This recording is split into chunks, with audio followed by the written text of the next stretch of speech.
Bonjour et bienvenue dans le podcast Les paillettes anonymes. Alors, si tu penses écouter des conseils make-up ou contouring qui me semblent déjà bien compliqués en audio, je suis désolée de te décevoir. Je vais aborder un tout autre sujet. Ce petit mot étincelant, dans le jargon médical, ça désigne des fioles utilisées dans la procréation médicalement assistée. En effet, elles permettent de conserver des embryons, des ovocytes et des spermatozoïdes.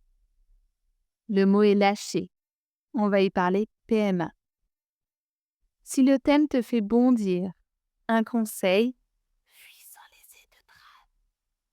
Je ne voudrais pas être responsable d'une hausse de tension artérielle ou d'une crise urticaire. Pour les autres, bienvenue. Revenons il y a quelques années. De retour d'un petit dîner au restaurant avec mes parents, une phrase fatidique.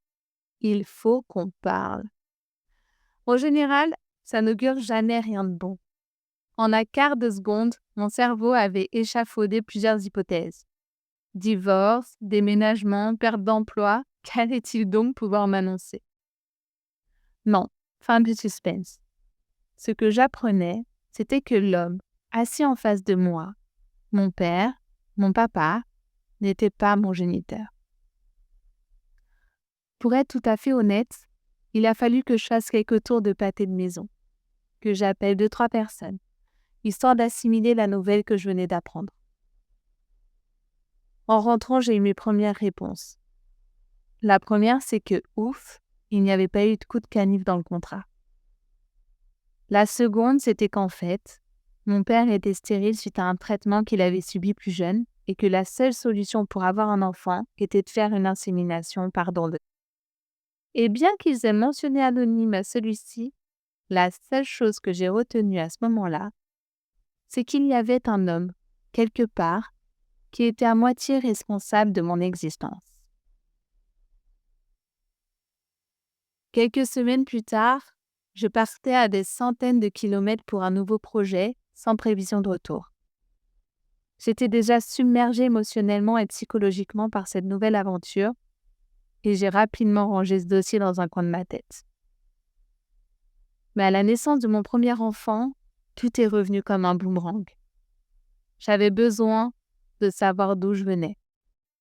Parce qu'anonyme, ce n'est pas un nom de famille. Là commence une véritable quête d'information. Parce que moi, je n'aime pas ne pas avoir de réponse à mes questions. J'ai besoin de savoir, j'ai besoin de comprendre, j'ai besoin de connaître. Alors je lis de nombreux articles, je visite des sites internet et je visionne le peu de reportages disponibles à ce moment-là. L'algorithme a compris. Peu importe les sites que je visite dorénavant, il y a de la pub pour les tests ADN en ligne. Et bien que ce soit illégal en France, je commande et ça arrive chez moi quelques semaines plus tard. Je fais le test. Des semaines interminables. Lorsque les résultats tombent, mes espoirs s'amenuisent. Ça m'indique des pays d'où proviendraient mes ancêtres, mais rien de plus. Pas de match probant avec des demi-sœurs, avec des cousins éloignés, pas grand-chose à me mettre sous la dent. Ma vie personnelle à ce moment-là est compliquée et je stoppe de nouveau tout. Je décide d'arrêter pour mon bien-être, pour ma santé mentale, parce que ne pas savoir, ça me rend complètement dingue. Ça m'empêche de dormir et je n'ai vraiment pas besoin de ça à ce moment-là. Quelques années plus tard, je reçois un mail de ce site sur lequel j'avais fait mon test ADN. J'ai un énorme match. Oui, je match avec une personne issue du même géniteur que moi. Alors est-il son enfant naturel ou est-il simplement, comme moi, issu de dos? Je ne le sais pas encore, à ce moment-là. Ce match, c'est une porte ouverte vers l'inconnu. Je suis maintenant capable de savoir si les personnes avec qui j'ai des correspondances sont du côté maternel ou du côté paternel. C'est aussi le retour d'une avalanche de questions. Pourquoi est-ce que j'ai ce désir de connaître mon donneur? Est-ce que l'identité que je me suis construite, c'est réellement la mienne, sachant qu'il me manque une partie de mes origines? Et si l'anonymat l'emporte? Parce qu'il faut que je me fasse une raison, c'est aussi une possibilité. Comment est-ce que je vais surmonter l'envie de connaître mon géniteur? C'était quoi ses intentions à lui en donnant? Est-ce uniquement mes racines biologiques ou bien l'ensemble des expériences et des relations qui m'ont construite? Est-ce que j'ai des facilités en espagnol parce que c'est dans les gènes de mes ancêtres? À ce jour, avec la naissance de mon deuxième enfant, il est temps que j'ai des réponses à mes questions. Il y a 2 ans maintenant, je découvre une association, PM Anonyme, et je me rends compte que ces questions qui me taraudent, je ne suis pas la seule à les avoir. Nous sommes certainement des centaines. Dans le groupe WhatsApp de l'association, nous faisons chacun nos recherches de notre côté, et quand on les partage, ça ouvre des voies à chacun d'entre nous. Alors aujourd'hui, j'ai envie de m'adresser peut-être à ceux qui ne franchiront jamais ce pas de rentrer dans ce groupe, de s'informer, et que l'information vienne directement à eux.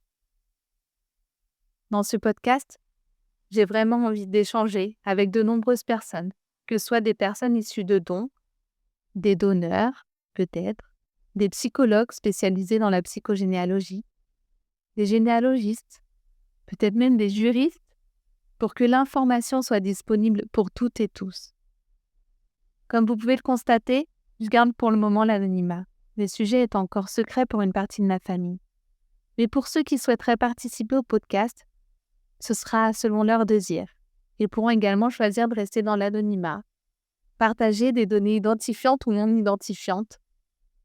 Et s'ils souhaitent connaître mon identité parce que pour eux c'est important, c'est tout à fait OK pour moi, donc ça reste entre nous. Alors mon seul souhait, c'est de pouvoir répondre à un maximum des questions que moi je me pose, mais aussi peut-être vous. Et rien que ça mettrait beaucoup de paillettes dans ma vie. Mais là, je parle de celles qui brillent.